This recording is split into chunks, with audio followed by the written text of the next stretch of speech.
the mission of Japan to the African Union. And good afternoon, Dr. Imiku Ekozoki, UNESCO ICBA Director, and Dr. Ruk Sako, Focal Point Training and Capacity Development for PAPS, the African Union, and also from the African Union Youth for Peace Department. And good afternoon, Ambassador Al-Hafiz Hassan, Youth Representative from African Youth Ambassadors, and good afternoon to you all youth representatives from different countries: Algeria, Cameroon, Chad, Egypt, Kenya, Libya, Morocco, Mali, Niger, Tunisia, Senegal, and Somalia. Today we start the training on transformative pedagogy for peace building and prevention of violent extremism. It's an online workshop for youth leaders, and the workshop is organized in collaboration with the African Union Youth for Peace Department and the UNESCO ICBA, of course, with the continuous and generous support from the government of Japan. And this will be a 4 days workshop, and it will be 3 hours. Each session will be 3 hours long altogether.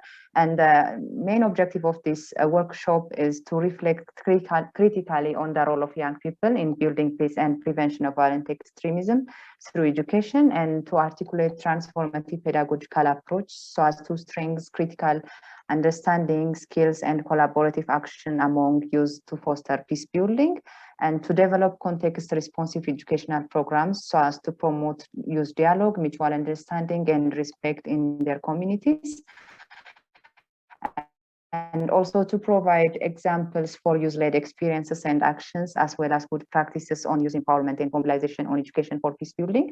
And finally, we'll also identify plans at the country level on how to mobilize young people for peace building. So having said that, I will leave the floor for Dr. Imiku Ekozaki, Director to the UNESCO International Institute for Capacity Building in Africa, for her welcoming remarks. Dr. Imiku, the floor is yours. Thank you very much. Now I can address you as Dr. Yerusalem. And Dr. Imiku, your voice is breaking. Sorry. Oh, really? Okay, yes, I think the mic has a problem. Yeah. Sorry. Yeah. Is this better? Can you hear me? I think it's the headset. Okay, very good. So His Excellency. Yes, clear and sound. Yes. Clear, okay.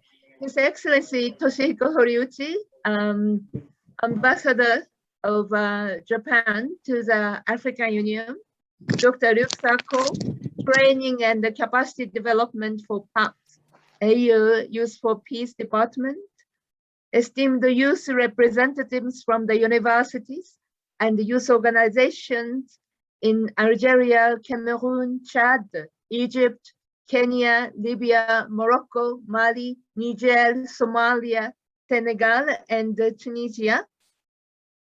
Please allow me to switch off my video because I just saw that my internet is not very well connected. However, I am sure our hearts and minds are well connected. AU and the UNESCO ICBA and Arigato International colleagues, young facilitators, welcome to this online workshop. It is a great honor and pleasure to welcome all the guests to this online capacity building workshop on enhancing youth capacities in peace building and prevention of violence in collaboration with the AU YFP department. Peace is one of the African Union's priorities. Aspiration 4 of the Agenda 2063 that we want to emphasize will be nurtured in Africa's children and the youth through peace education.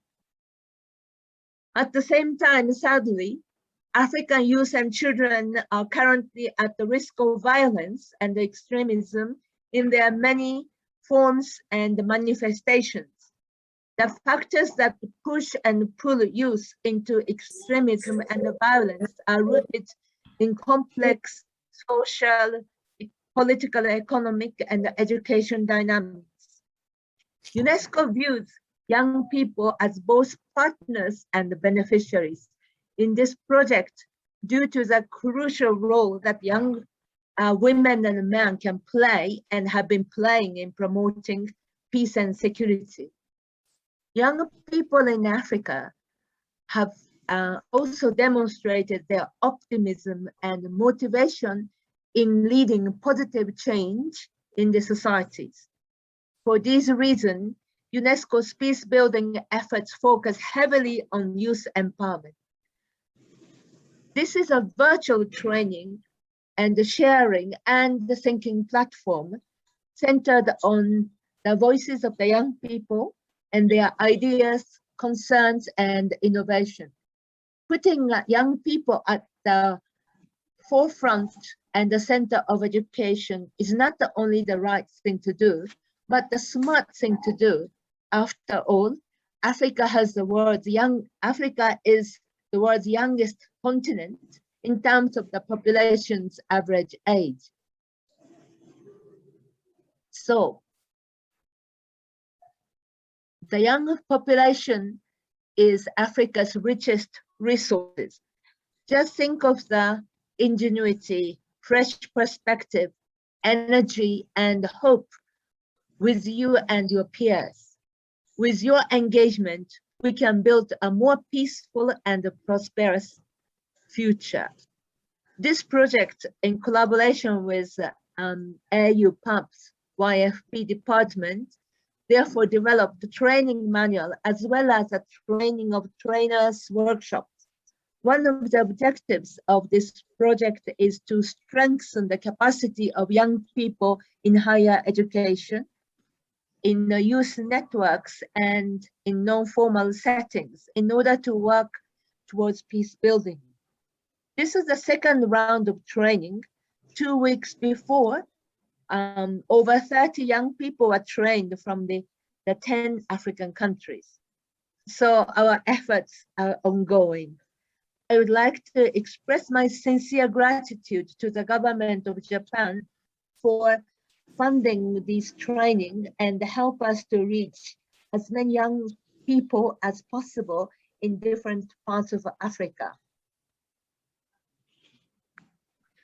To our young participants, I would like to bring it to your attention that the violence begins in the human mind, and the preamble of the Constitution of UNESCO reminds us that the peace also does.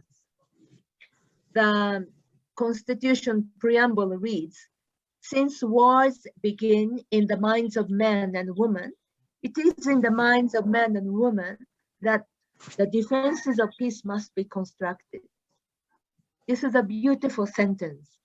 So therefore, peace building would not be sustainable if the efforts are not mainstreamed in education and nurtured in the minds of young people. The world belongs not to us, but to our children and grandchildren and their children. And our education systems of today need to emerge from the past and look towards the future and enable young people to live together, young people to learn to live together and face challenges with resilience and peaceful intention.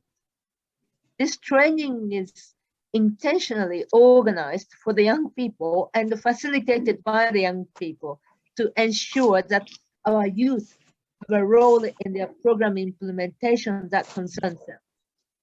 I do believe this is going to be a very exciting and active training. Thank you very much in advance for the contributions you will be making to this training. I hope that the workshop enables you to identify challenges and the solutions, as well as actions and opportunities for peace in your communities and regions and countries. Thank you very much again. Back to you, Jerusalem. Thank you very much, Dr. Imiko. I noticed that there is the internet is not stable at this today, and please, our dear colleagues and participants, please bear with us.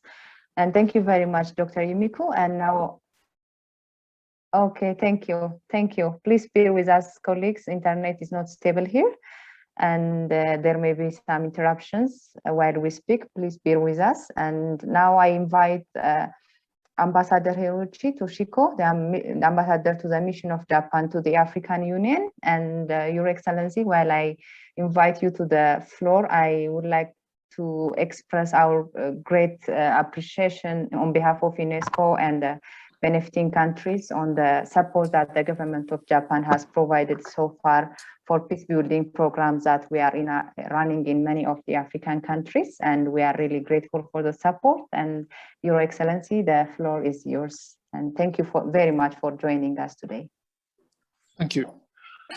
Dr. Yumiko Yokozaki, directeur de l'Unesco ICBA, Dr. Lucas Ako, responsable de la formation et du développement des capacités pour la direction des politiques et la paix et la sécurité de la Commission de l'Union africaine, chers représentants de la jeunesse, des universités et des organisations de la jeunesse, chers collègues, non-governmental organizations, dear colleagues from Unesco ICBA, hello everyone, assalamu alaikum. First of all, I would like to thank Unesco ICBA and especially to Dr. Nkozaki for have given me the opportunity to speak to you today.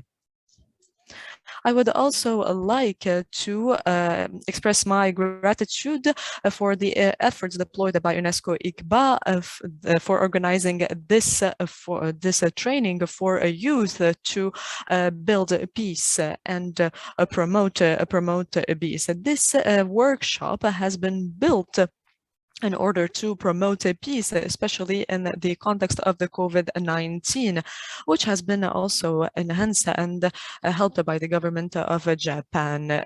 Since 2017, the government of Japan has deployed a lot of efforts in order to promote peace within and with the help of Unesco ICBA in the African countries, in the Sahel countries, and in the UAE. In addition to that, the Japanese government has deployed the efforts in organizing a NAPSA. We have also promoted efforts in August 2019. The activities that have been proposed by Japan have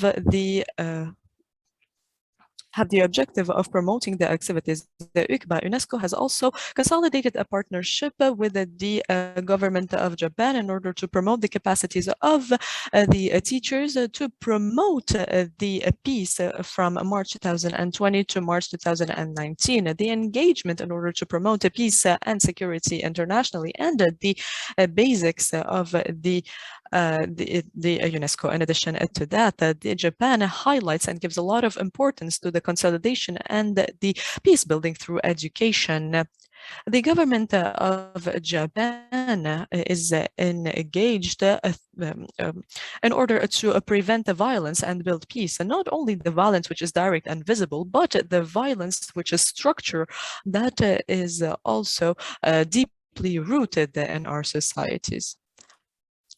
We would like to promote these efforts in Africa and we have done that from 2020. We have the aspirations as well, especially the aspiration 4 from the Agenda 2023 that mentions that a culture of peace and tolerance is essential for the children and for the young people of Africa through an education based on peace. However, these aspirations could not be reached in the near future, as long as the education of peace and the preventing extremism are not integrated in the youth organizations, in the educational systems, formally and informally. The government of Japan continues to contribute to the efforts of a consolidation of peace on the longer run in Africa and in the whole world. This workshop has been organized in order to promote the efforts that we have deployed and help the African countries in order to build peace and prevent violence through education. allow me to conclude. I really hope that all of the participants are going to appreciate this workshop, and I really encourage all of you in order to grasp the concepts and the competences that are essential in order for you to equip yourself for the future leadership and the transformation of your societies. I would like to thank you all and wish you the best of luck.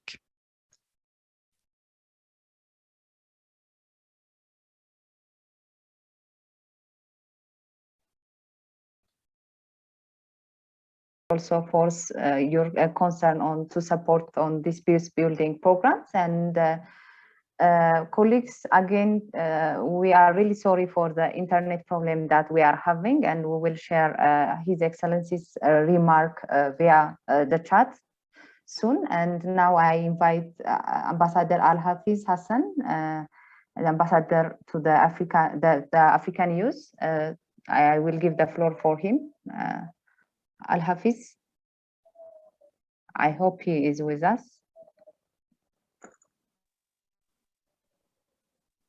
Hello? Okay, otherwise I will give the floor for Dr. Rooks Ako, focal point for training and capacity development for PAPS, and also from the AU Youth for Peace Department. Dr. Rooks, the floor is yours.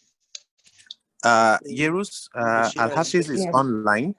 Al-Hafiz is online. Okay, sorry then. Ambassador Al-Hafiz, the floor is yours, please. Okay, Al-Hafiz, I can see you now. Mesdames, d'accord. Merci bien, mesdames et messieurs. C'est avec un réel plaisir. Gentlemen,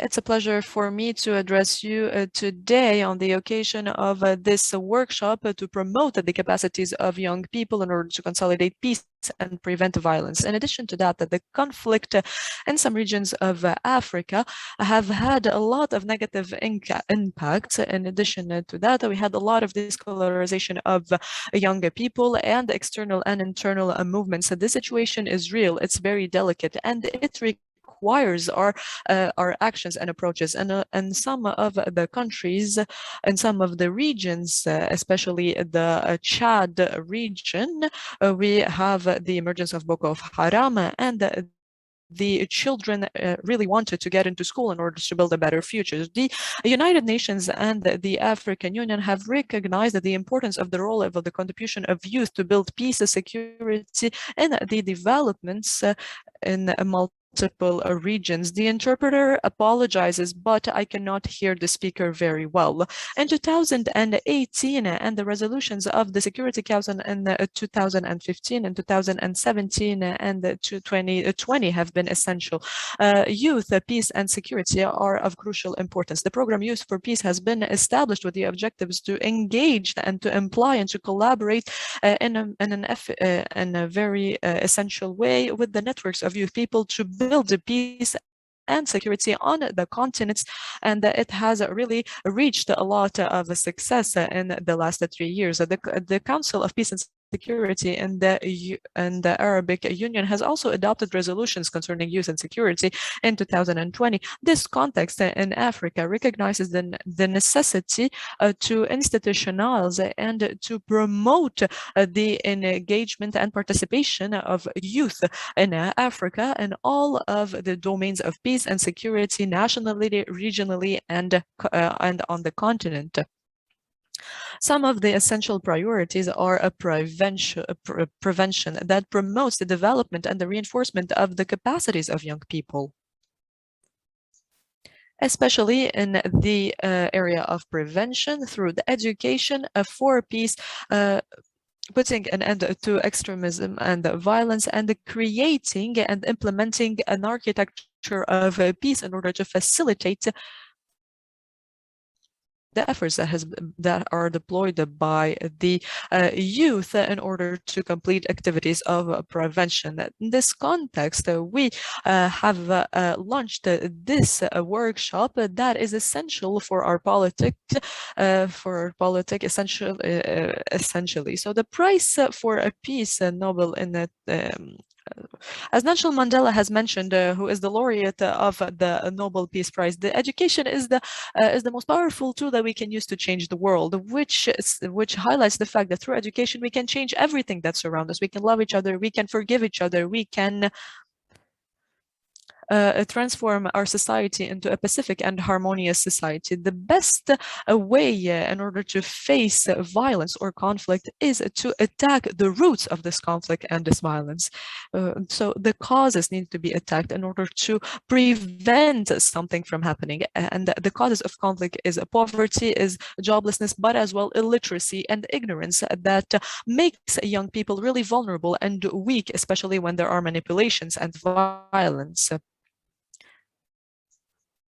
We have in fact thought about it, and we have been able to find solutions. In addition to that, we need to take into account the environment and the surplus of population. We need to create spaces that will allow young people to exploit their potential and think positively, especially concerning entrepreneurship, solidarity, and cooperation, especially in order to promote the capacities of young entrepreneurs in Africa to build a peace, to prevent violence, and of course to promote a culture of peace, of understanding, and of respect between all of us. I would like to thank all of you again.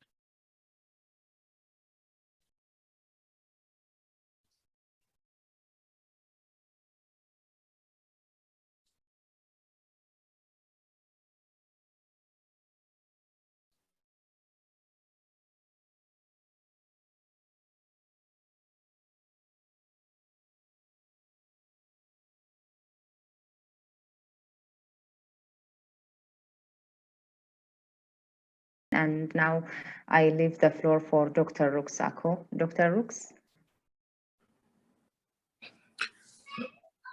Thank you so much, Jerusalem. It's a pleasure to be here, of course. This is the culmination of years of hard work and dedication on parts of both organizations, the UN and the AU. And I think in this regard, I must say that it is a really testamentary thing that shows that multilateralism is in fact still relevant in these years where there's a challenge to that. But before I go in, let me please stand on existing protocols to recognize and welcome Dr. Yokozeki, as well as His Excellency Ambassador Toshihiko. It's indeed a pleasure to share the stage with you. And of course, Al-Hafiz Hassan, the Youth Ambassador for Peace, representing Central Africa. I think it's important to start off by saying that indeed the African Union has recognized the important role that young people play in peace and security. Al-Hafiz mentioned some of these things in his speech, and I wouldn't want to repeat them.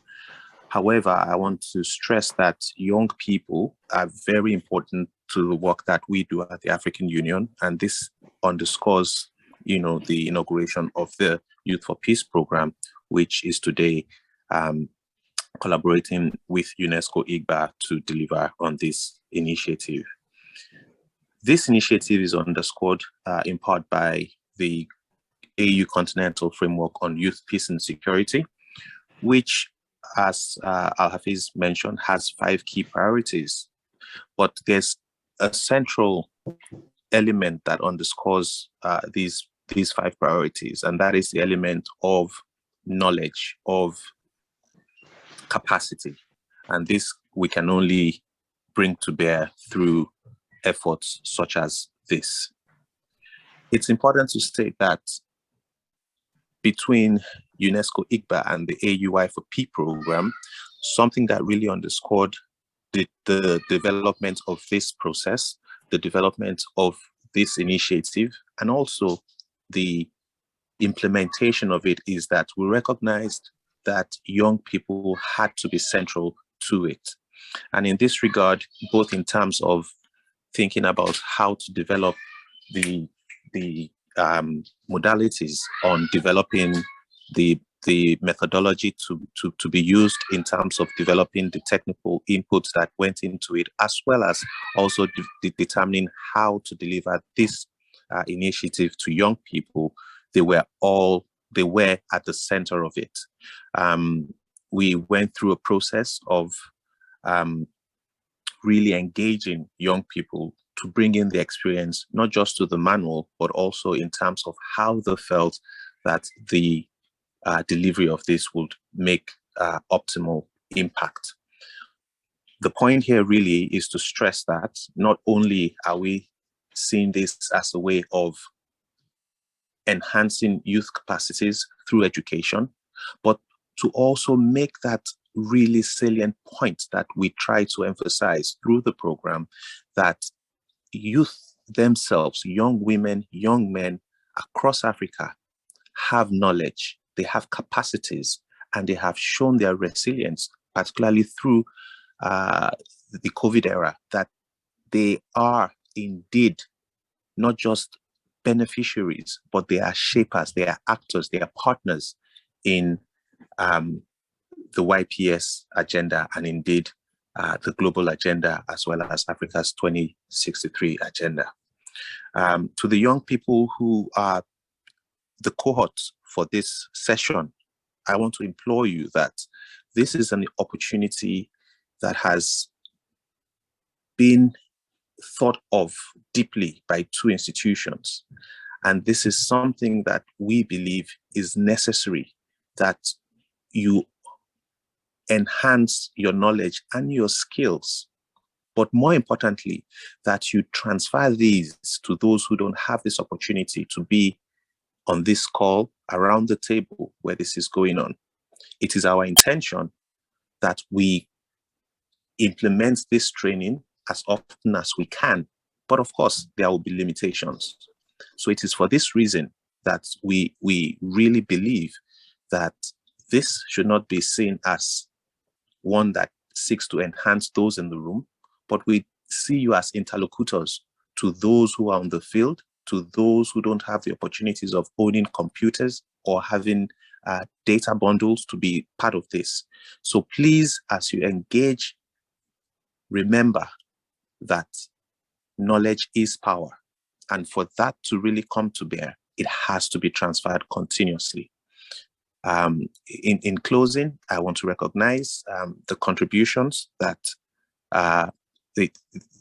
the Embassy of Japan has made in terms of enabling the organizations to implement these activities, amongst others. It's been a pleasure working with you. And I think I must say that, you know, this has been one where, even though you've been behind it, you have let us do the work as we deem best. So my sincere regards to the embassy.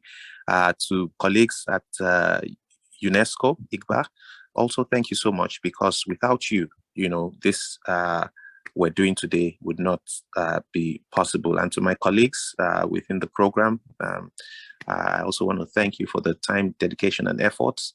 And I'd like to stop here by really saying once again to the youth cohort today, thank you for sparing time. Thank you for sparing your resources to be part of this. We recognize that it's a sacrifice, but it is one that we believe that together we can advance the cause of YPS on the continent. I thank you. Thank you very much, Dr. Rooks. And I would like also to say that we are really grateful for the strong collaboration that we have with AYP, and that also enable us to reach as many young people as possible, I can say, throughout the continent. And thank you very much. And I hope we'll have a better and strong collaboration also. And thank you very much.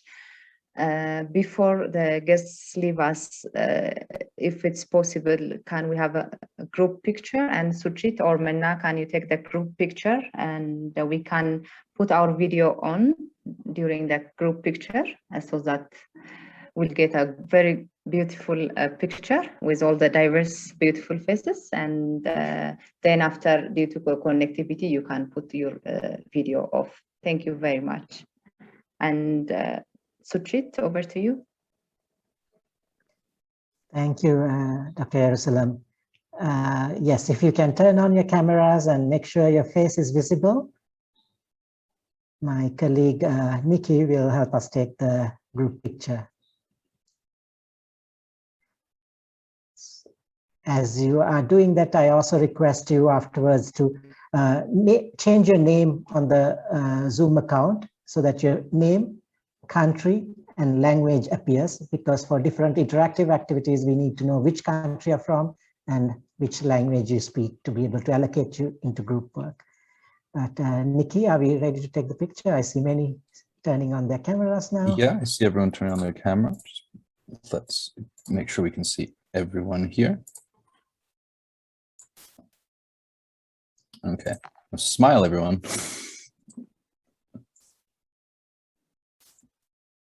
Fantastic. Perfect. Thanks a lot, everyone. I think there's a couple of pages, so if you manage to get both pages, let's. or do you see them in a single page?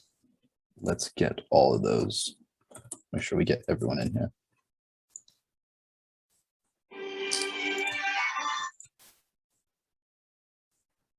Awesome. Great. Thanks a lot, everyone. Thank you, everyone. Thank you for connecting with your camera.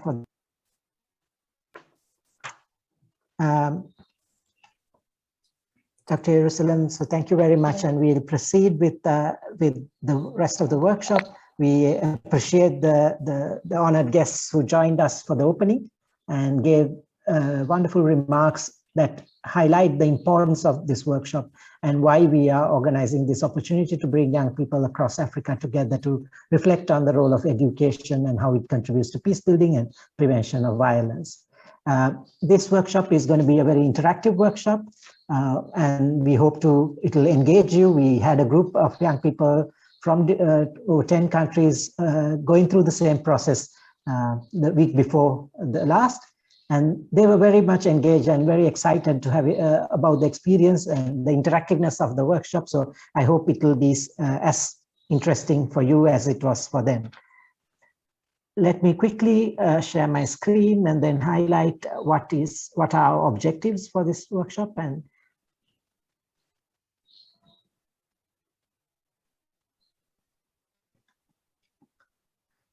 I hope you are able to see. So the purpose of this workshop is to actually provide a space for young people to critically reflect on the role of young people in terms of building peace and contributing to prevention of violence through education. We not only want to talk about general role of young people, we also want to talk about what sort of pedagogical approaches are needed in this course in terms of what sort of pedagogical approaches can help develop critical understanding, skills, and collective actions among young people who go through educational programs. We want to encourage reflections around how to develop context-responsive educational programs that promotes dialogue, mutual understanding, and respect among and between different communities. We hope that the experience that here will also be able to showcase different actions led by young people across the world, across Africa especially, of good practices on youth empowerment and mobilization through education for peace building. At the end of the workshop, we also want to encourage all of you to identify action plans as country groups so that you can cascade this training and develop your own programs to support the engagement of other young people, children, students in programs that support peace building and prevention of violent extremism. So these are the objectives of the workshop. And in order to do that, we will be connected during 4 days from today. As you connected on time today, most of you, our workshop starts at 3 o'clock East Africa time, 3 p.m. East Africa time. That means 2 p.m. Central Africa time and 1 p.m. West Africa time. And it is for 3 hours in duration. And we'll try to take a small break in the middle so that you feel refreshed. today's session, as we just concluded the opening, we will, after this, great opportunity for you to get to know each other, then discuss your expectations for this workshop and come to some common agreements in terms of how we create a safe learning environment so that this workshop is inclusive of differences, at the same time is something, a place where you feel that you can participate, share your opinions, and critically dialogue with one another. We will also introduce you to the youth guide that is the basis for this workshop that was already mentioned, which was developed through a participatory process. So we'll introduce that guide. Or especially that there was the language barrier as well. So it might not be enough time for everyone to share. But just so I can ask you, how did you find this exercise? Were you able to share it with people with us in the same group? How did you find it? Was it good? Do you have the impression that someone would like to share something? Or would you like to comment about this exercise? Please raise your hands, please, if you would like to say something about this exercise. Yes, you can have it. You can find it in the reactions. Please go again. Go ahead, Divan, and then Vidal. Thank you very much. My name is Divine Ella from RDC. And I really liked this exercise because we met a few people who work in the same field as us. And when I talked about my issues with other people, we found that there are very similar problems in each of our countries. And some colleagues were able to express the same things as we did, and it allowed us to see that the context is very similar, and we can think together about ways to prevent violence and to promote peace building. Thank you so much. Thank you, Divine, for sharing. Vida, would you like to say something? Yes, I was in the same group as Divine. I had the same feeling. It allowed us to get to know each other, and now in English. So it gave me something that maybe I might try to speak French or learn French language at some point. Thank you.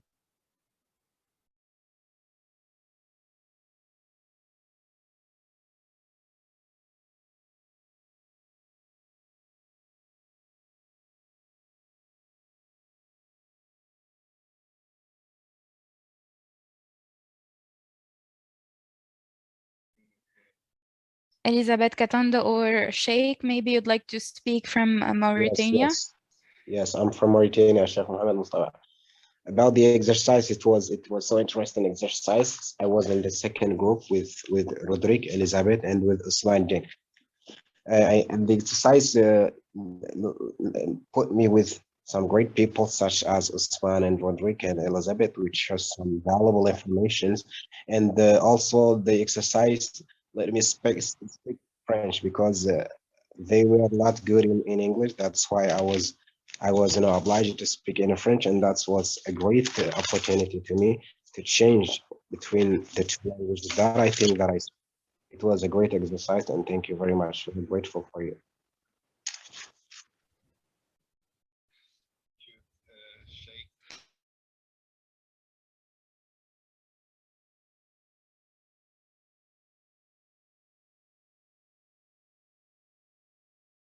Ilyas Yusuf.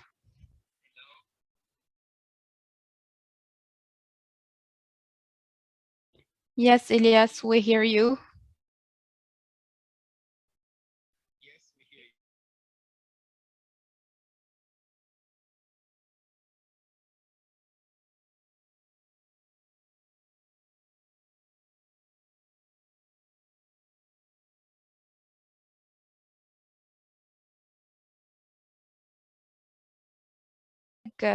Je vous souhaite la bienvenue dans cet atelier et je suis vraiment ravie d'avoir eu cette opportunité de partager mon expérience. Merci beaucoup, Elias. Elisabeth.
and this was very interesting, and it will really help with making this training very successful. So thank you so much.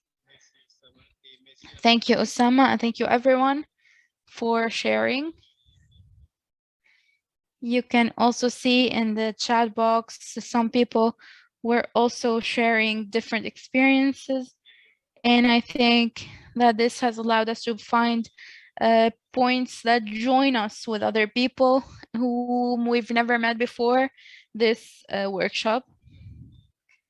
We also have similar motivations, similar inspirational people. Maybe we also have the same role that we play in the peace building process. When we see very well that when we open up to others and we allow other people to open up to us, we can really see how many things we can find and how many things may surprise us. So we are all interconnected one way or another. Of course, there will always be differences, but as educators for peace, we must always help others and other communities to learn new things and things that link them together to be able to work together towards peace building and the prevention of violence in the community. So I will stop this exercise right now, and I thank you so much for having taken part in this exercise. So as I said, I will let my colleague Mena to present the session.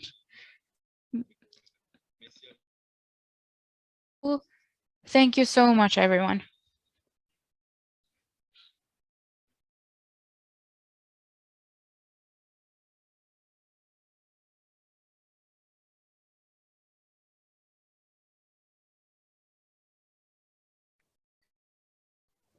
Right now, the exercise will be just provided, and as a reminder, let me confirm you have simultaneous interpretation throughout the interpretation channels, and at any time you will have a problem with the internet cut-off or electricity cut-off, you can just use the chat box. So you can share with us your experiences and reflections. And I hope that everything will be now crystal clear on your screen. Please, could you please confirm if you can see my screen? Can anyone just to confirm? Yes, we can. Yes. Yes. Yes, we can Yes, see. you're clear.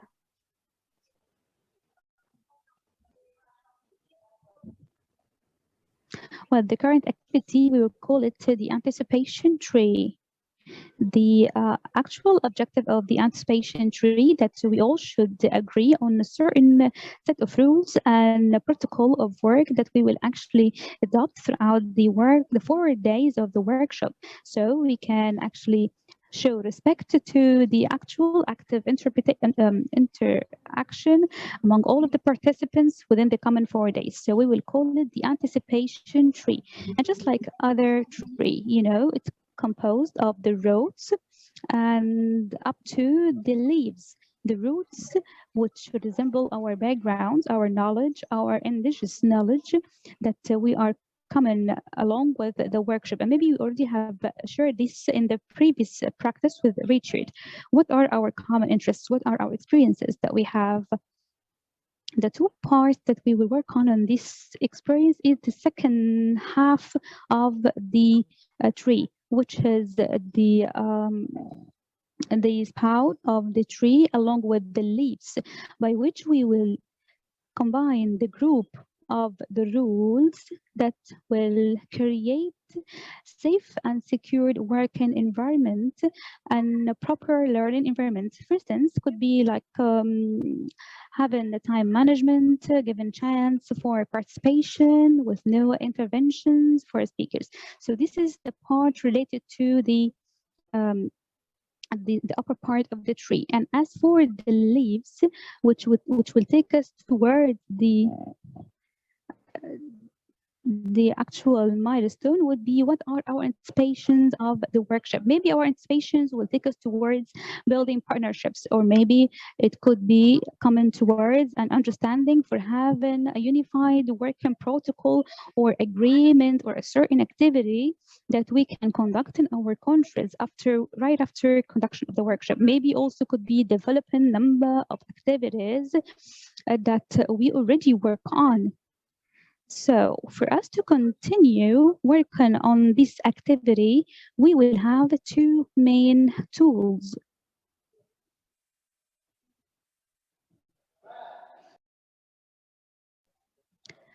And I believe in that case, in order for us to use the technical tool, whether by using your mobile headset or your mobile device or your computer, that would be really advantageous. Otherwise, you can still use the chat box for sharing your thoughts and experiences.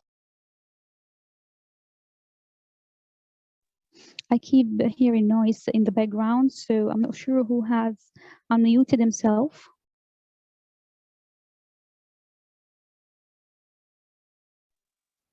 I think now the background noise is no longer existing. So we will use the outputs of the workshop that we would like to take into consideration by the end of the workshop, or that we anticipate that we will come up to by the end of the workshop.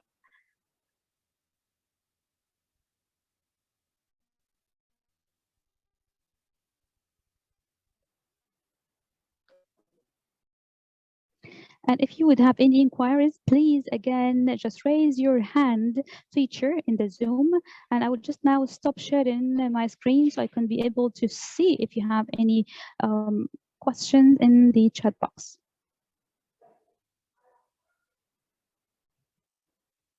Can I ask you a question, please? Yes, please go ahead, Elias.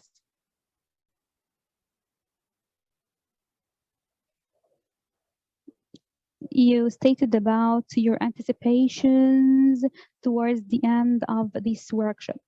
Well, Elias, I'm sorry, again, we will use two tools for our anticipations. Either we can put it inside the chat box, or to use it throughout your device. So is your concern or is your question related to the anticipation or to the participation? Well, I'm just asking you regarding the anticipations and expectations by the end of the workshop,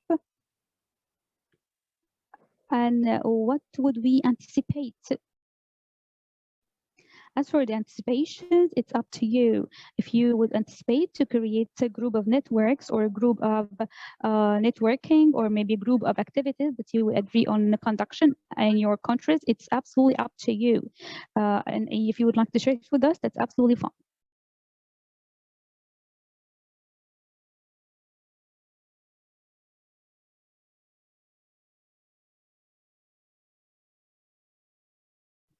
I think that we will have engagement from other.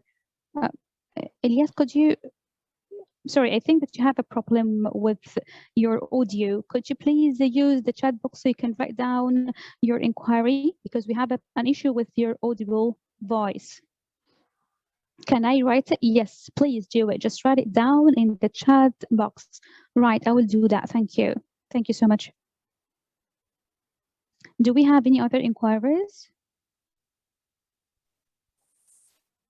Hello.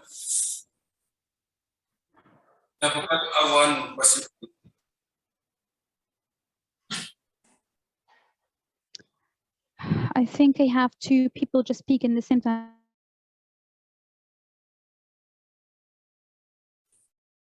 I'll get back to you later.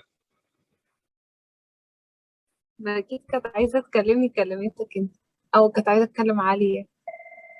أنا. ألو. I'm sorry for this technical issue. I think it's solved now. هل في أي أسئلة تانية متعلقة بهذا النشاط؟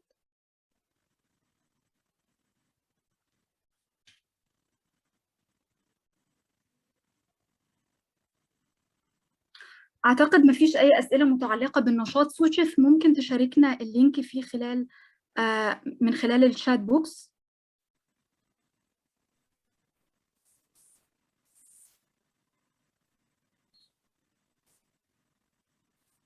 Suchith, would you please share with us the link for the Google Jamboard within the chat box so the participants can use it? Thank you very much.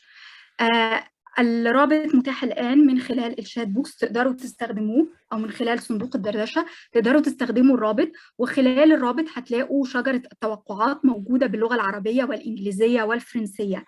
المتاح لاستخدام، إن كان متاحا لاستخدام أداة الجوجل جامبورد مباشرة فهو خير. إن لم يكن متاح من فضلكم استخدموا صندوق الدردشة. معانا لهذا النشاط حوالي 10 دقائق، ومن ثم هنعود عشان نفتح مساحة عمل نتعرف فيها على إيه هي المبادئ اللي تم وضعها من خلالكم، وما هي توقعاتكم وتوقعاتكم للورشة اليوم.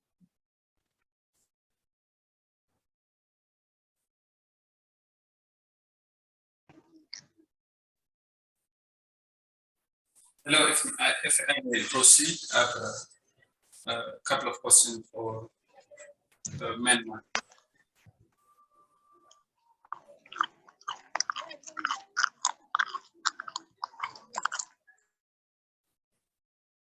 Hello, Minna, can I proceed? Yes, please. If you have a question, please ask me. Okay, I'm Muleta. I'm from Ethiopia. To say something about my expectation from this workshop, I expect to learn a lot from African countries and international experience on how to solve violence and what's the root cause of violence. I want to learn that from this group members. My question for you is, I can see that you are from Egypt, right? Yeah, so as you may know, there are some controversies going on the Grand Renaissance Ethiopian Dam that Ethiopia and Egypt are accord on. So that can cause the whole Africa to enter into endless violence. So what is the role of youth? What's our role that we can play to resolve these issues that Ethiopia and Egypt are at? Thank you. أعتقد، شكرا على سؤالك موليتا. أعتقد إن هو سؤال شخصي أكتر ومتعلق بتجاربي أنا الشخصية، وإزاي from my own perspective and the networking between Ethiopia and Egypt.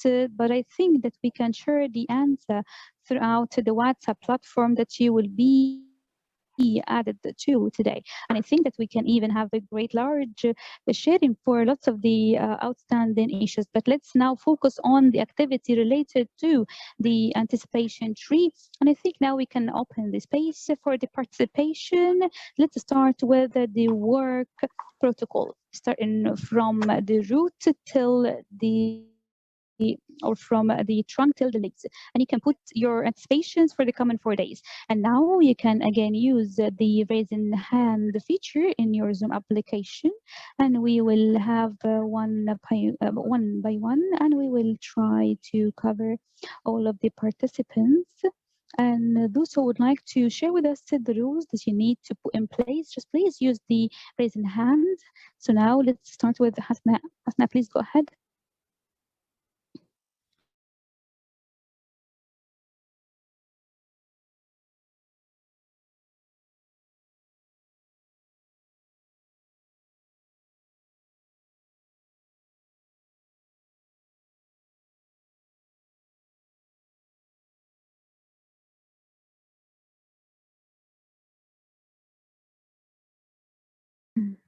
Would any other one would like to share with us some of the rules that's related to the trunk?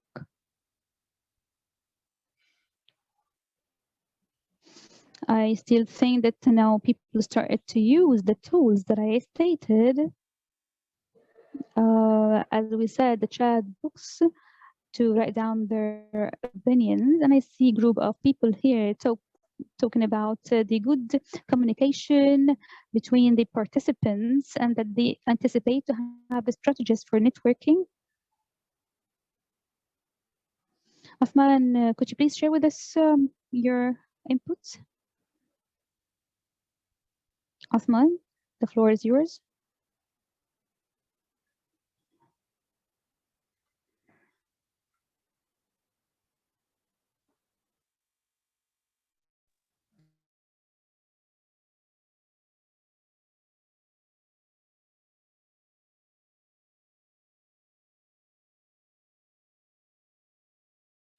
Yes, thank you very much for having given me the opportunity. I think concerning the principles that we needed to have, we needed to be tolerant, we need to be inclusive. When someone is speaking, we cannot interrupt them. We need to always listen to the opinions of others, and this is very important.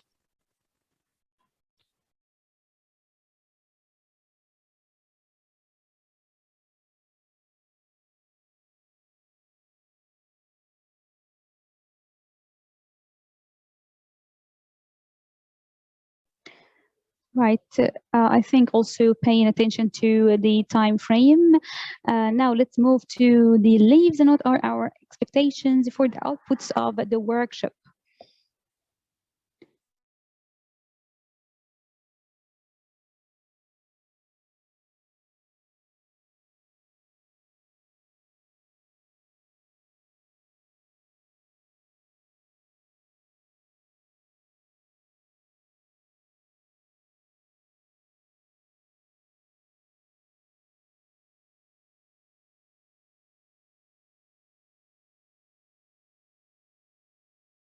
Andre, please go ahead.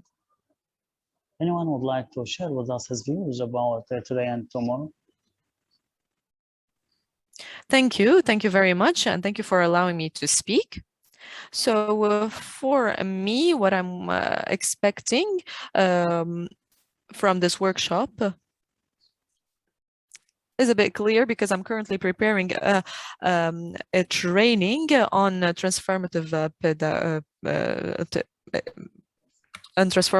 pedagogy that's going to be held in November and December, and of course it's going to be in cooperation with Unesco in Burkina, in Niger, and in Mali. And this training is going to help me realize how to animate a workshop. And in addition to that, I would have more additional information on what I can include in the other training. So the first two activities were already very instructive, and I think that I may be able to facilitate a very, very interesting and captivating training and workshop. And thank you very much.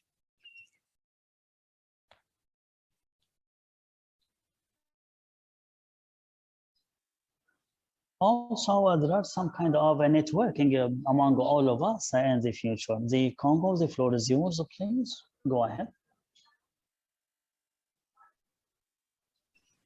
So yes, thank you very much for this really beautiful initiative. For me, what I'm expecting, so my expectations at the end of this training is to really help to really have practical cases, especially the implication and the participation of young people in these cases. So if we have the possibility to exchange, maybe we have the possibility to have a really good networking, to exchange a lot of information, and to communicate with the people that are currently with us in order to have some exchange of information from different countries. And we really need to be connected, to remain connected in order to be able to exchange our experiences. And we have a very different situations. For example, I come from Mali, and currently we have a crisis in my country. So the experience that come from other countries would be very, very necessary for me. And I think that they would benefit me a lot. So thank you very much.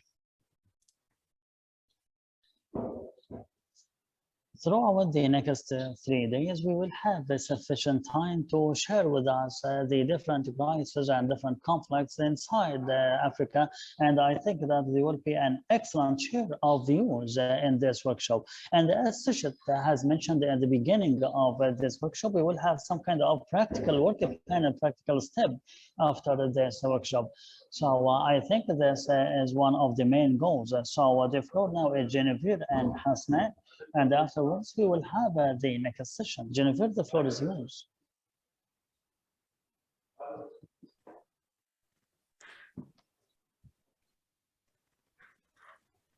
So thank you very much. I think that I had a problem with my connection.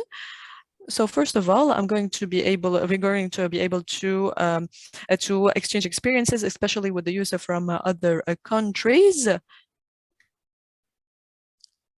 In addition to that, I come from the Democratic Republic of Congo, and we really needed to exchange, especially that we're currently passing through a very difficult moment. And I think that everything that we're going to grasp here is a guide that's going to be very helpful in promoting peace in our countries, and especially in my country.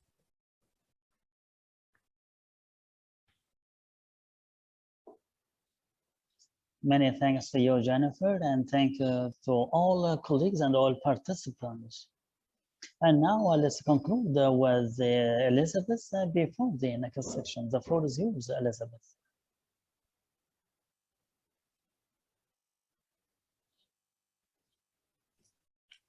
For me, my expectations after this workshop, I think that some of them have already been mentioned. So particularly, we need to have exchanges, especially in some countries that we know already and that are in a perpetual conflict.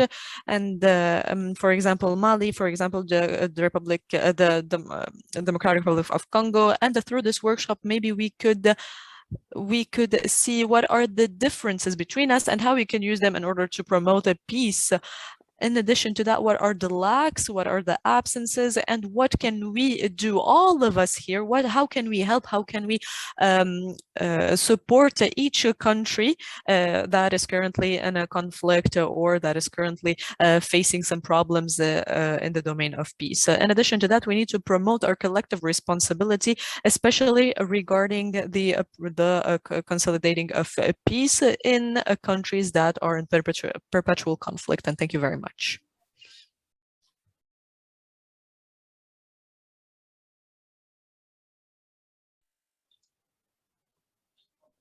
Thank you all, and I'd like to say that differences is what makes us stronger in building a peace.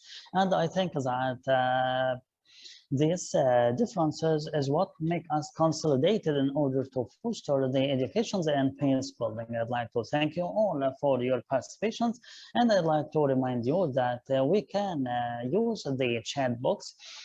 For those who cannot participate with us and they can share their views, you can use the chat box at any time in order to share your reflections and your views and your comments.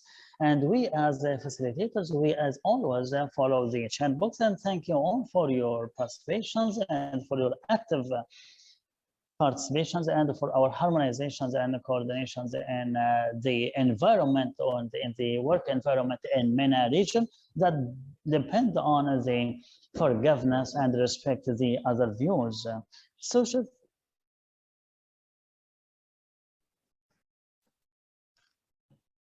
Thank you, Mena.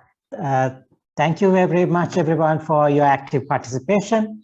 It's interesting how seamlessly we integrate between three languages and share ideas and work together.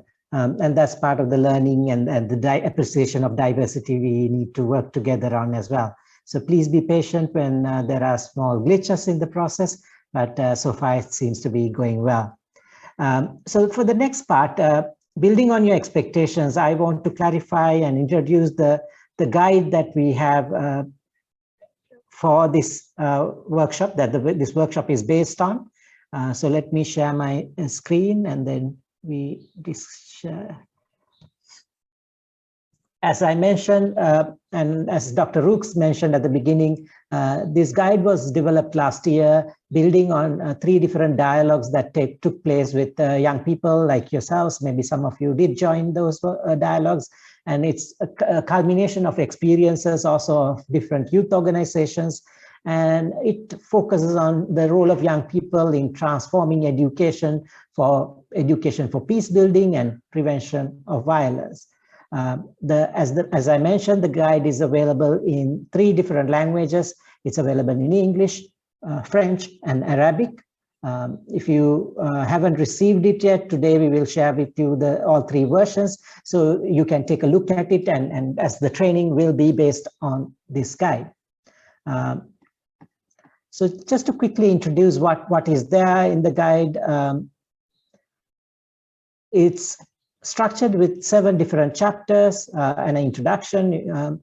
The first chapter is similar to what we will be talking about in the last part of the session today. We will explore the different context in our countries, in our region, understanding what are dynamics related to youth engagement towards peace building, but also how sometimes young people are contributing towards violence, and what are dynamics of conflict issues across the region and violence across the region. So the first chapter looks at more analysis of the context and the different issues and root causes that contribute towards violence. Then chapter 2 of this guide focuses more on the role of education for peace building. As you might have noticed, this workshop is focused on specifically on the role of education, how education can contribute to peace building. So there's many aspects to peace building, but in this workshop, we will focus on the role of education and how that can happen at multiple levels. So I know many of you are champions of education and you advocate for education. At the same time, many of you might be running educational programs. So how do we look at the role of peace building through that? And then chapter 3 then looks at, when we talk of education, it's not just the idea, it's how we put education into practice. What is the pedagogy, the approach to education? If we are to build peace and prevent violence, it's not just to put knowledge about education, it's also how we educate people, how participatory and dynamic pedagogical approaches, we call them pedagogy, how transformative approaches are put into practice in our non-formal education programs, the programs that your youth organizations might be implementing, as well as in the formal education. How do we really get teachers to implement programs that are, or practice approaches that are transformative? Chapter 4 then discusses how to think of designing and implementing programs that are based on transformative pedagogy.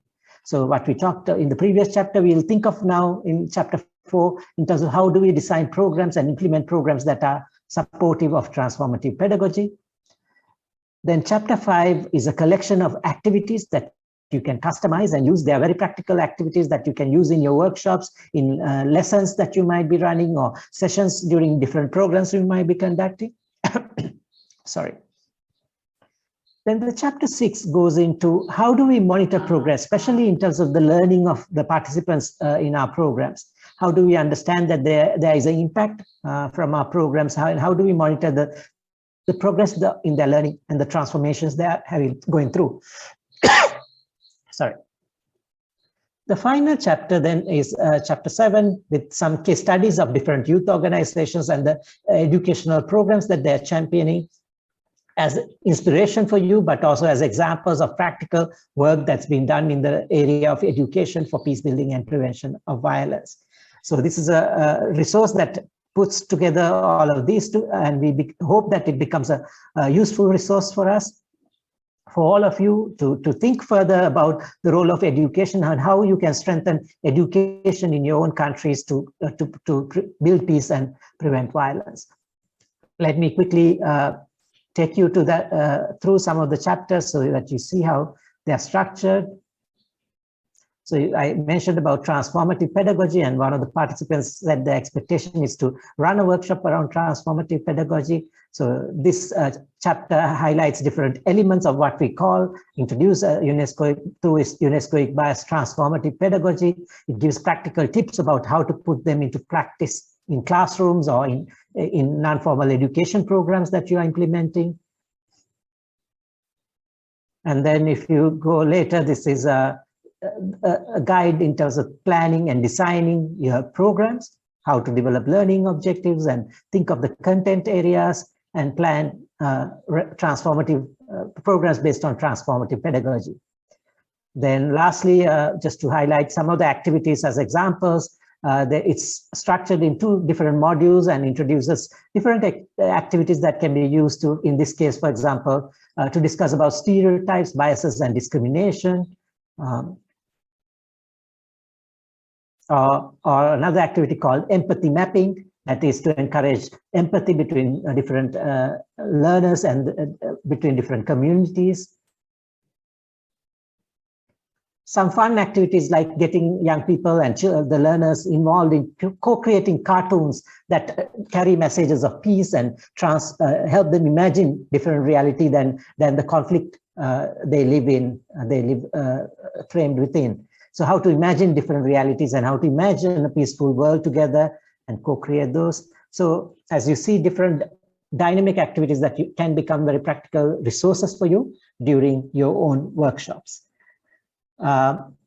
So throughout the workshop, this particular workshop, we will use some of these activities and try to make it engaging and participatory for you. But at the same time, we are inviting you to also go through the different chapters. Today, we will focus on chapter 1. Tomorrow, our focus will be more on chapter 2 and 3. The following day on chapter 4. And then the chapter 6 on the last day. So if you can follow the guide and kind of read these chapters as well, as it will help you really become more familiar with the workshop and the content that we are hoping that you will be able to work with in your own cascading processes. If you have any questions, we can entertain. I have all of you received the guide? If not, we will make sure that you receive it today. So if we are okay, then maybe we move on to the next part.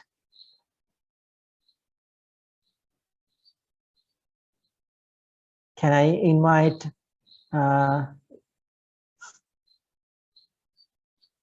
is it Richard who's going to take over, Richard? No, it's Mena. It's Mena. Okay. Mena, do we take the break now for a short break or do we directly go? Okay. Yes.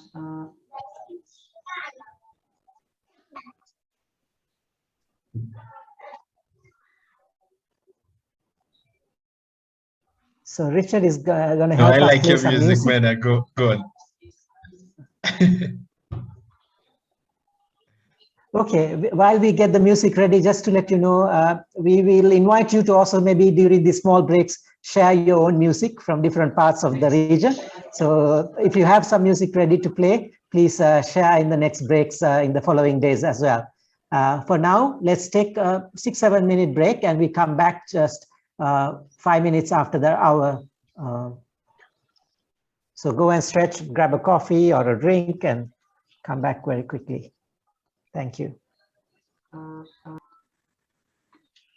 من فضلكم الموجودين ممكن نستخدم For those who are with us today, so please raise your hand.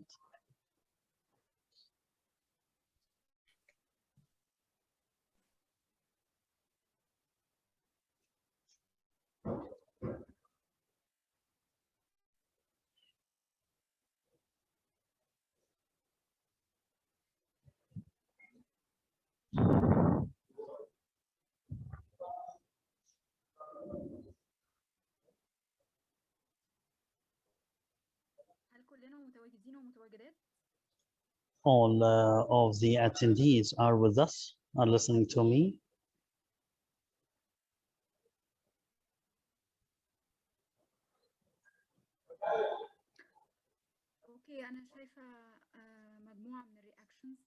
I can see there are some reactions through using the virtual hands on Zoom.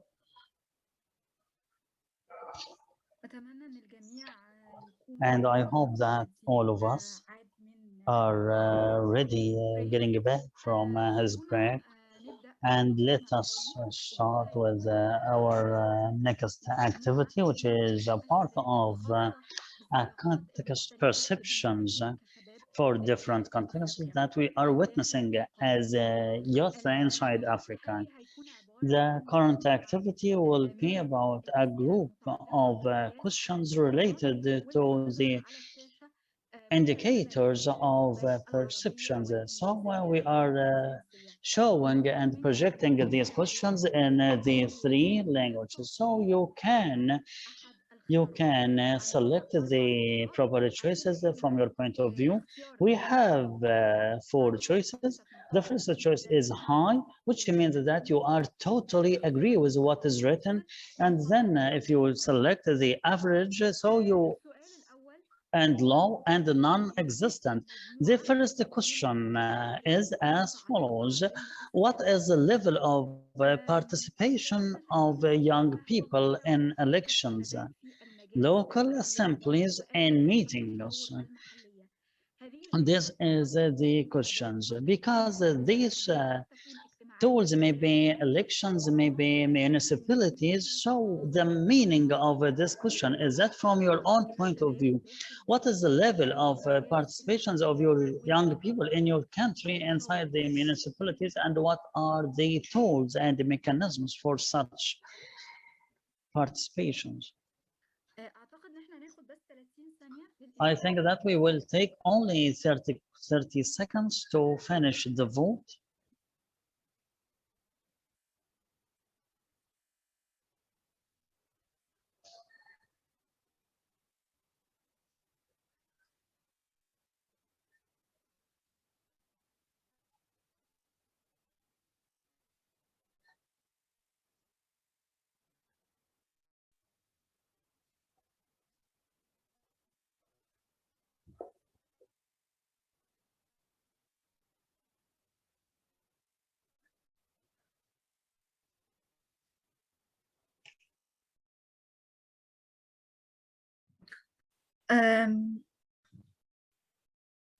أعتقد تقريبا إن الكل قام بالتصويت على السؤال الأول.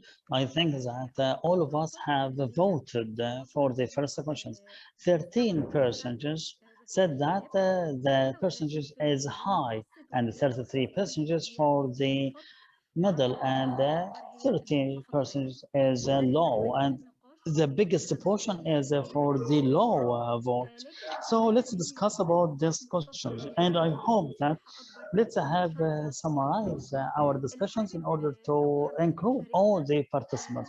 Anyone would like to share his view? Please raise your virtual hand in Zoom, and let's take the turn.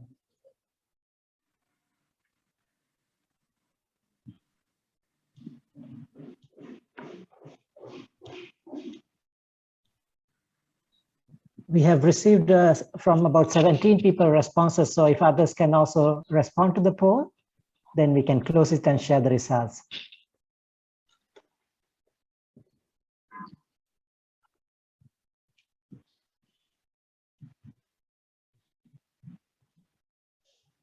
So Chef, I think everyone has already voted, so we can already stop the poll. No, out of 49, only 17 have voted so far.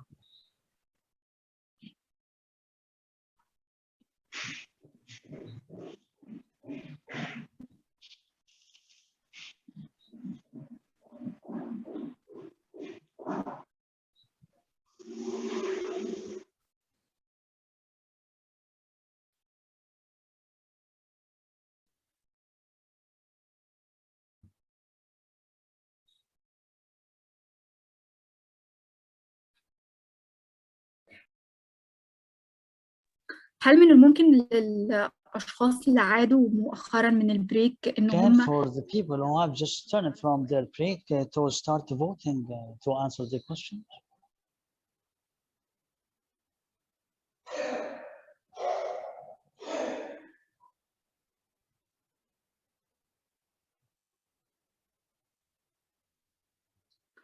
بفكركم إنكم تقدروا تصوتوا على السؤال باستخدام أداة التصويت الموجودة. I'd like to remind you that you can use the tool.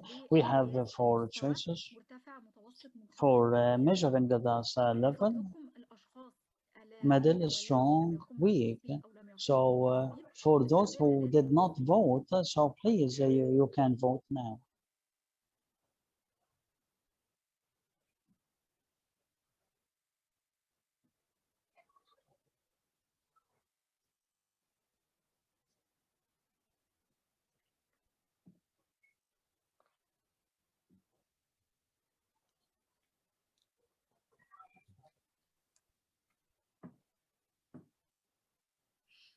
أعتقد لحين انتهاء الموجودين والموجودات من التصويت To end this vote, we would like to share our views with us. So please, anyone would like to share his views? So please raise his hand, and I will give him the floor to participate.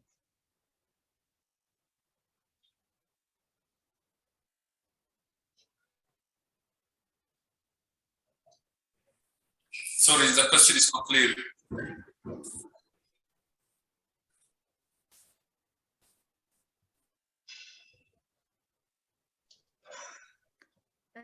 شيخ محمد من فضلك. Sheikh Mohammed, the floor is yours. If the first question related to the level of participations or representations of youth in the municipalities and decision-taking centers, so in Mauritania, for the mechanisms of participations for the young generations, so or the question is that do the participants are already represented? So the answer will be low, because we have low level of participation. So what's more common that the youth is really.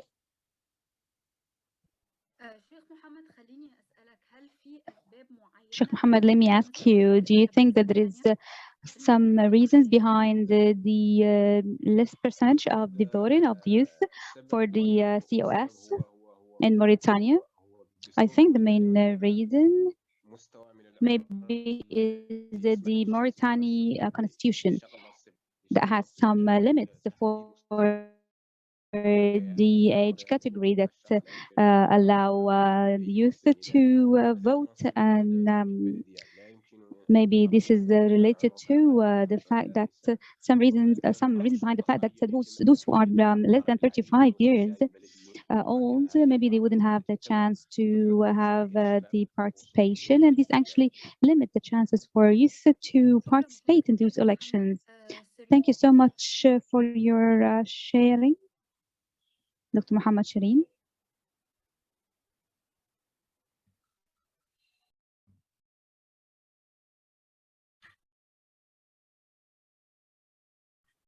Cyrine. Oui, bonsoir à tous et merci pour l'opportunité que vous nous donnez.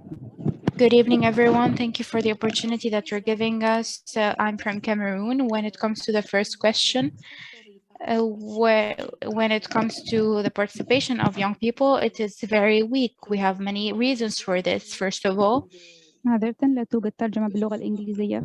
young people, لا تتوفر ترجمة باللغة when it الإنجليزية. comes to local assemblies and meetings and decision making,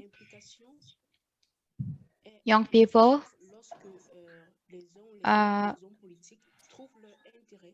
or young people's participation depends on whether politicians find in this an interest for them. So in this case, some young people might be taking part in different assemblies and meetings, but it all depends on whether you are useful for a political party or for someone in particular, and if you serve the interests of the party. And when we look at the participation of young people in different fields, we don't have enough participation for young people below or under 30 or 35 years old, even when we're talking about companies, government. So in this case, we kind of have inexistent participation for young people. We can only even say that it is almost non-existent. أعتقد إن الكاميرون قالت نقطة تقريبا مشابهة المؤشر الموجود في موريتانيا عندهم مشكلة في الدستور، الكاميرون عندهم مشكلة في القوانين المحلية. أعتقد أيضا well, I think that Cameroon they have some limits for the limitation of the participation of youth, especially in the COS. Now let's get to Congo. Congo from Mali.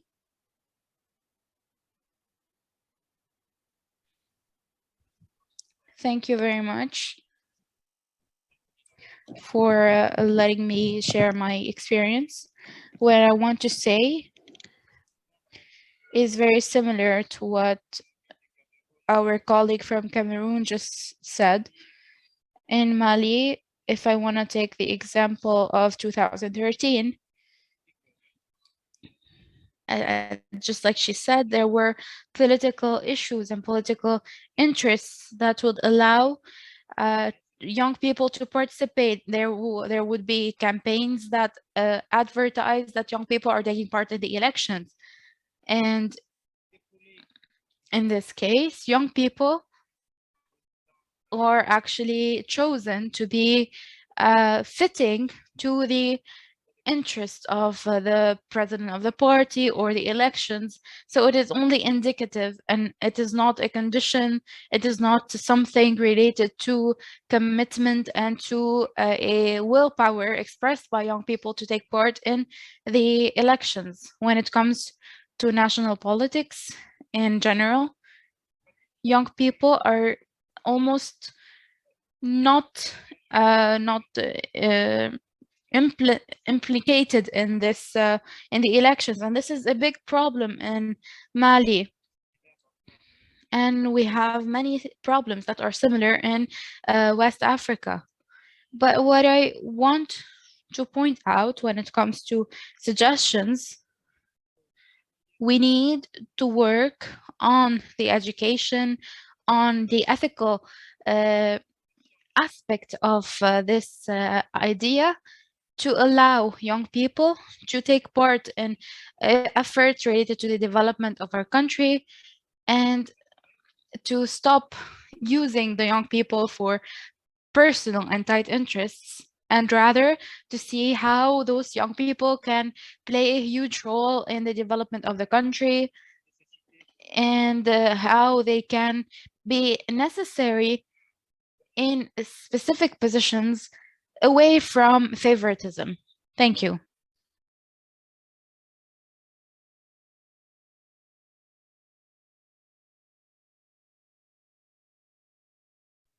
Well, I see that now, as we said, we have some actually indicators, despite the fact that we have numerous cause routes that limit the participation of youth, but still we have a group of main common causes that we witnessed throughout your participation here. Now let's get to from Ahmed and Yusuf with their personal experience before moving towards the vote into the second question. Ahmed and Yusuf, please go ahead. So they are joining from Nigeria. No, actually, we are from Niger. Tunisia. I would just like to add something about the things that were already mentioned by my colleagues from Mali and Cameroon. When it comes to Niger, I think there's a small problem when it comes to young people's commitment when we try to take part in efforts related to peace building. It is not just related to young people. When we're young, we don't have enough time. When we're young, we are not competent enough. When we're young, maybe we're not motivated enough. And that's the way that people might think. And that's a problem that we find very widely when it comes to many issues. Sometimes we consider that young people are unqualified in certain positions. And I just want to add to what my colleagues already said. When it comes to my country, young people are sometimes not represented enough in different aspects of the community, such as such as meetings, assemblies, because many people in power consider that young people are unable to do this, unable to participate, and unqualified. What I consider important is campaigns to raise awareness on the important role that young people can play to allow those young people to take part in efforts related to peace building, to take part in elections, in order to have a higher representation of people in all the different fields of the community. And that's what I wanted to say. Thank you so much.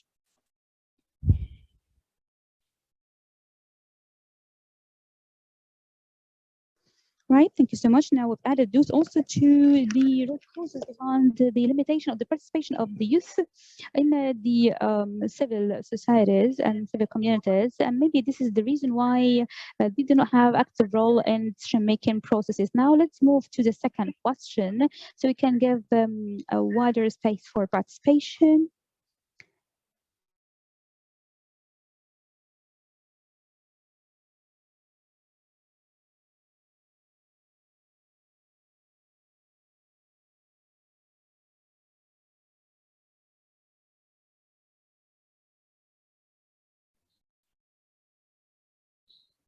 Mena, we shared all the questions at the same time.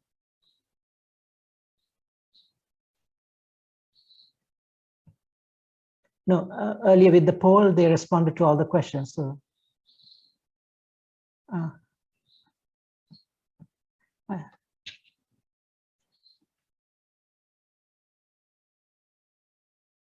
Now let's move to the other question, which is to which extent does do people available to have the asylum seeker and receiving support? It's actually based on the different communities.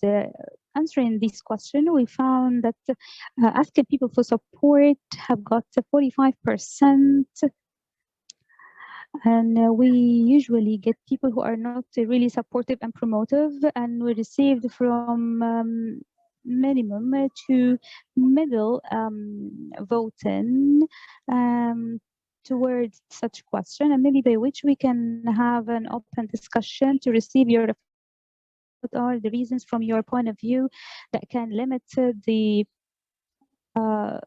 asking hand and favor from other people. So now I will start with Mita from Ethiopia. The floor is yours.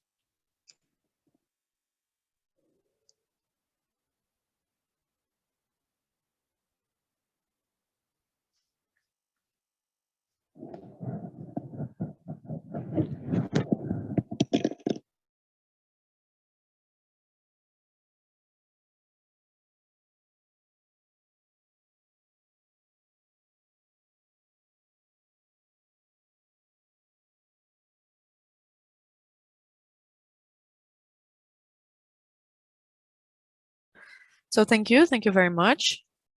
Concerning this question,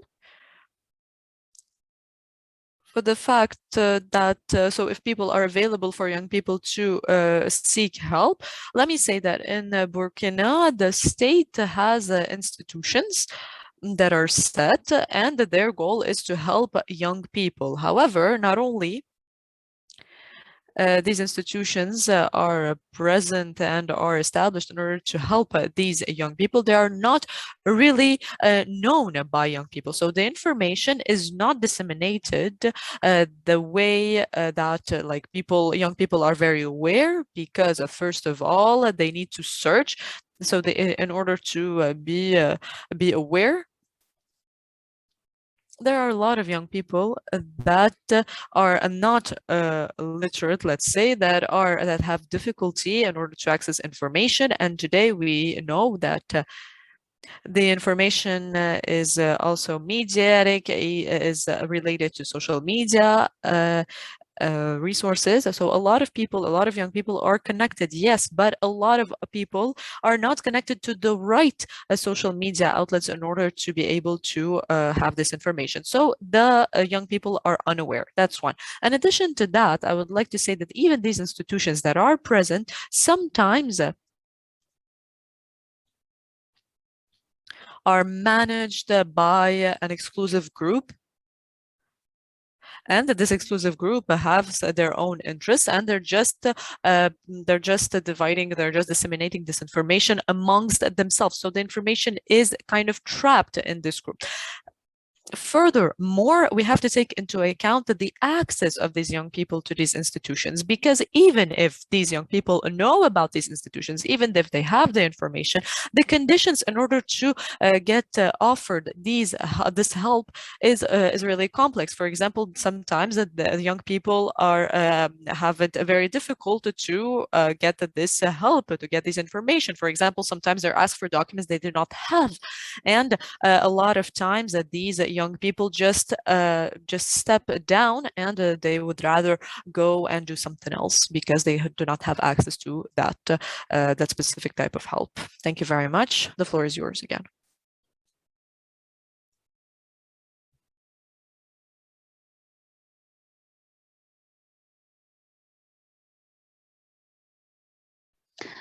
Well, so I think that, yes, it's very important to circulate information, and I think it's related to the accessibility of receiving the logistic services and costs. And I see that we got 68% that were received on Poland for that question, which means that there is no actual participation for youth in helping building peace and preventing violence. If you still cannot have the participation through your audio service, please get to the chat box. Now let's move to the coming question, which is to which extent there are mechanisms to settle disputes among groups. Now you can pull for answering the question. Actually, we have received the responses, and it was between minimum and average percentage. Maybe you can have Mohita now if he is available.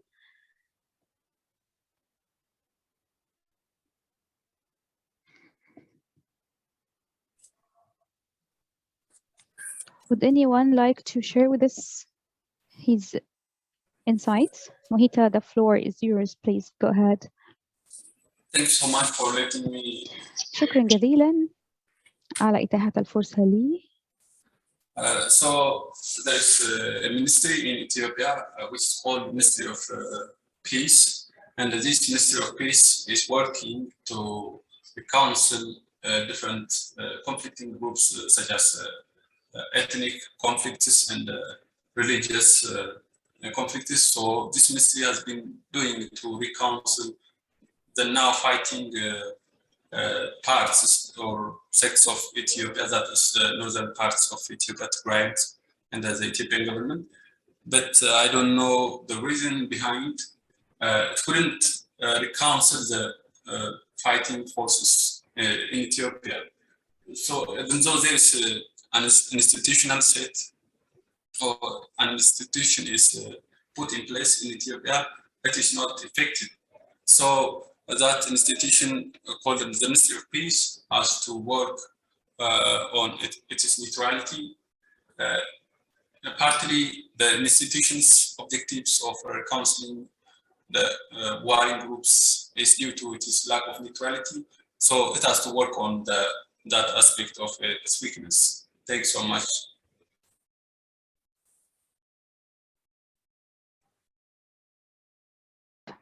Sharing the Ethiopian experience is really vital. Thank you so much, Mohita, for sharing this with us. And again, sharing this experience that you actually interested to share the Ethiopian experience is really appreciated. Now let's get the final comments so we can move forward to the next activity. To which extent you see that the psychological mood can affect the understanding of youth? And actually here we got some various answering for the polls, and we got some similar ratios. The highest ratios went to the status of the psychological aspects has a great impact on the knowledge awareness of youth, comparing to others who managed to see that it has just very little impact. Now let's have sharing from females. If any female would like to share her insights or her comments in regards to this question, that would be really valuable.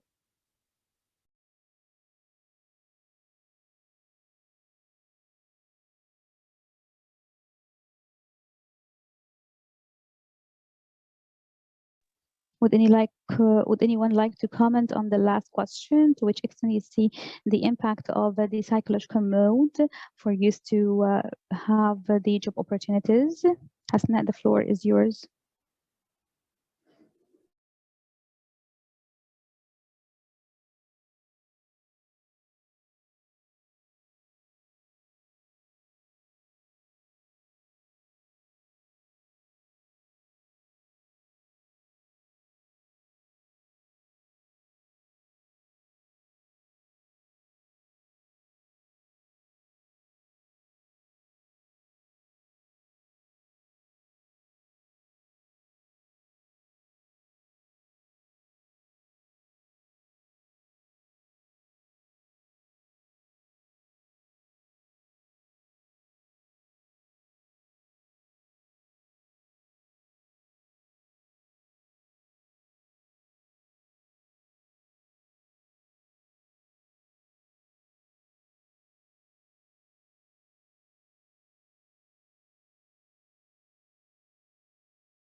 Thank you so much. هي متعلقة ببلدان شمال أفريقيا.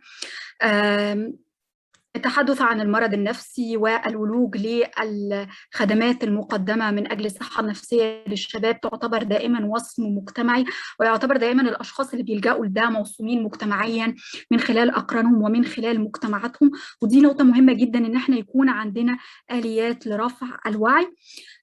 هوقف الحلقة النقاشية عند هذا الحد عشان ننتقل للنشاط القادم، وهيكون في مساحة كبيرة بشكل أكبر إن احنا دايما نتحدث عن المشاكل المختلفة والتجارب الموجودة في بلداننا. لهذا I will move the talk now over to Richard.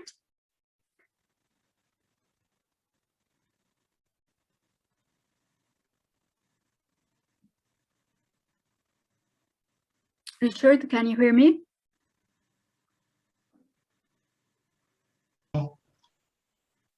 Pardon, I had my microphone muted. Merci Mena et merci à vous tous d'avoir participé et pour le partage précieux des réalités de vos pays. Et en jugeant par l'analyse que nous venons de conclure, nous pouvons nous rendre compte que la violence existe dans notre société sur de différentes formes et de différents degrés. Nous constatons également qu'il existe des nombreuses limitations qui empêchent la participation de gens dans la construction de paix ou dans une autre forme de participation dans la société, ce qui peut considéré comme une forme de violence contre les gens ou contre les femmes aussi. Donc, la prochaine activité consistera donc à contextualiser tout ce que nous venons de parler dans notre contexte, soit local ou national, en utilisant ce que nous appelons la triangle de la violence. Et je ne sais pas, Sushit, if you can share your screen for me on the triangle of violence, please. Donc, on va contextualiser tout ce que nous venons de parler dans le niveau local ou national en utilisant cette triangle de violence. Nous allons travailler en groupe de pays pour identifier le fond de violence qu'il existe dans notre contexte, qu'il s'agit de violence directe ou culturelle ou structurelle. Donc, pour chaque fond de violence présenté dans cette triangle, et nous allons travailler dans notre groupe de pays, dans ce temps, on va travailler en groupe de pays pour identifier une liste de violences dans chaque catégorie, sauf violence directe, culturelle ou structurelle. Et pour le regroupement de ce travail, la partition apparaîtra sur votre écran bientôt. Et vous n'aurez que cliquer sur le bouton de rejoindre votre propre pays, le groupe de pays. Et chaque pays aussi aura une page sur le Jamboard pour écrire. Il y a des liens qui vont être coulés dans le chat bientôt. Donc, on vous conseille de nommer un modérateur pour faciliter la discussion de votre pays et une autre personne qui peut écrire vos points dans le Jamboard ou autre document que vous allez utiliser. Et chacun d'entre vous aussi peut également écrire directement sur le Jamboard correspondant à votre groupe. Donc, ce travail, on va faire, on dispose d'environ 30 minutes pour travailler dans notre groupe. Et je vais vous proposer d'allouer 10 minutes à chaque classe de violence. Donc, s'il y a des questions sur ce point ou pas, est-ce qu'il y a des questions? Est-ce que c'est clair? C'est plutôt de contextualiser tout ce que nous venons de faire sur cette analyse, sondage qu'on a fait avec MENA, et de classer ou de classer toute violence qui nous trouve dans notre société actuelle au niveau de direct, structurel ou culturel, et faire de listes. Après, on va discuter ensemble en plénière chacun de cette liste qu'on va faire. Est-ce qu'il y a des questions ou des clarifications à faire? Richard, if you can help to clarify what is meant by direct violence, what is cultural violence, what is structural violence, so that it's the task is easier, because not everybody might be familiar. D'accord. Oui. Donc, plutôt, c'est, par exemple, violence directe, on peut parler de violence conjugale ou violence qu'on trouve aussi dans l'école, comment on dit, le punissement corporel, et qui peut mener à l'école. Il y a aussi, aujourd'hui, par exemple, on entend sur le média, dans le média, pardon, la question de violence contre le Ouïghour, par exemple. Ça peut être considéré comme une violence culturelle. Est-ce qu'il y a des choses qui existent dans votre contexte qui semblent une sorte de violence menée contre un groupe d'ethniques dans votre pays ou dans votre communauté? Est-ce qu'il y a des systèmes qui empêchent aussi, par exemple, on vient de parler beaucoup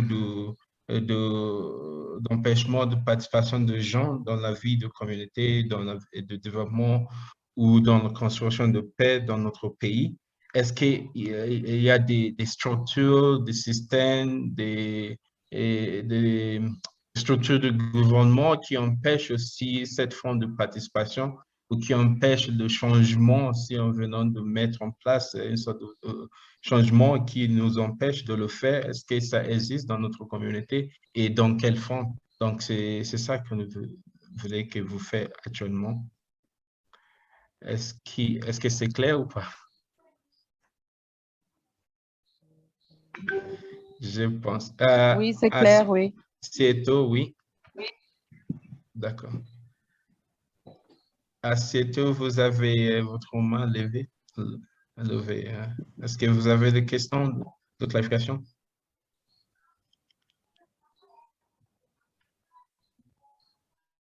OK. Sinon, c'est parti. Nikki, vous pouvez lancer maintenant le groupe et on vous invite de cliquer sur le groupe de votre pays. Il y a le nom de pays qui apparaît en bas. C'est juste de choisir votre propre pays et rejoindre vos groupes. Donc, on se retrouve dans 30 minutes ici dans sa plénière. Richard, sorry, we don't have 30 minutes, so we'll take 15 minutes for this and then we'll come back. D'accord. Désolé, on n'a pas 30 minutes, donc on a que 15 minutes. Donc, maintenant, on va faire 5 minutes pour chaque classe de violence, directe, structurelle et culturelle. Donc, dans 15 minutes, on se retrouve dans cette plénière ici. Merci et à bientôt.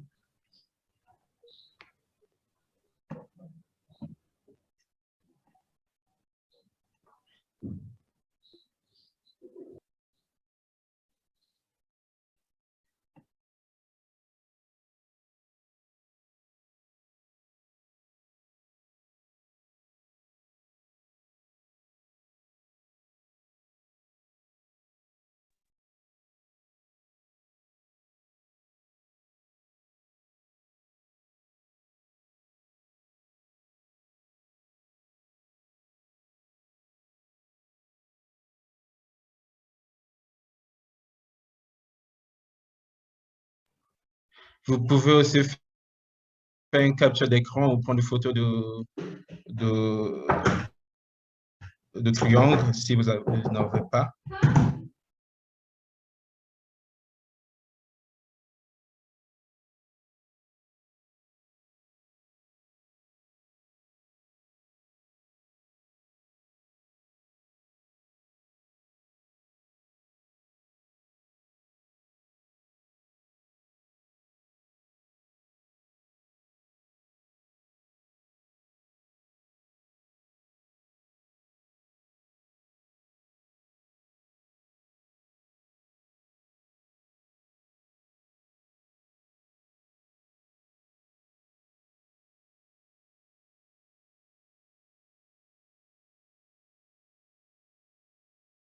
Il y a quelque chose sur le Jamboard. Je vois qu'il y a beaucoup de choses sur l'Éthiopie. Il y a aussi quel autre pays? Morocco, il y a pas mal de choses déjà. Et il y a aussi sur Cameroun. Donc, les restes qu'ils n'ont pas encore écrit sur le Jamboard reste disponible pour vous. Vous pouvez encore écrire votre analyse sur le Jamboard d'ici demain matin.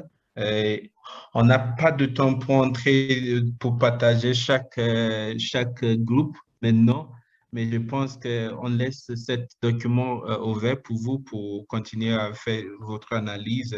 Chacun d'entre vous pour écrire aussi qu'est-ce que vous constatez comme violence dans votre société.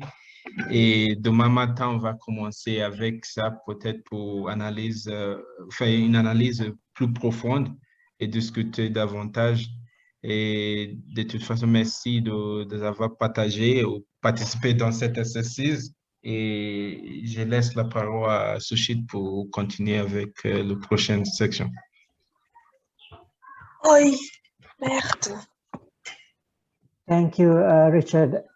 Thank you for everyone for your active participation. As Richard said, this is sort of a homework that we are asking you to complete.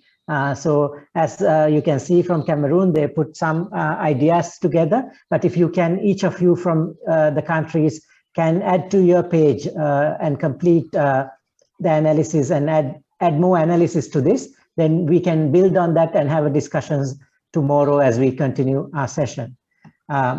I hope the session today was engaging and created opportunities for you to reflect, dialogue with others, and consider the realities in our own communities, in our own countries, how they are, what are some of the root causes behind issues that we are facing. And we hope that you are also now familiar with our approach to this workshop, which is very participatory, and that you will engage with us in the coming days as well. So as we wanted to keep to time and not take you longer than what the time we promised, we want to end the session for today here. But as we finish the session for today, please think of one key takeaway for you. From the different things that we do today, was something interesting that you struck your head, or something that you're still thinking about, something that you're reflecting about? Please try to identify one thing that was relevant and important for you from the discussions today, something that maybe you heard from somebody else who participated, or something that, a question that was asked that made you think about something. Whatever it is, identify one thing that was relevant for you and what made you think as well. In terms of announcements for tomorrow, we will connect again and we want to start on time. So if you can kindly join us exactly at 3 p.m. East Africa time, 2 p.m. Central Africa time, 1 p.m. West Africa time. Please join us on time, and then we look forward to your active participation. Tomorrow we will go into discussing more around role of education for peace building and prevention of violence, and we have lots more participatory activities for you to engage in as well. Look forward to connecting tomorrow. We'll be around for a few minutes. If you have any questions, feel free to ask, but others are free to go. And also, we had shared a link to a WhatsApp group, which also includes the participants from the previous group, and that can be a place to connect together as well. And we'll post that link again on the WhatsApp group, and those who are interested to join, we encourage everyone to join so that we can keep connected and as we go forward. Thank you. If anybody has a question, feel free to ask as well. And others are free to go. See you tomorrow. Thank you. Bye. It was an interesting session. Merci.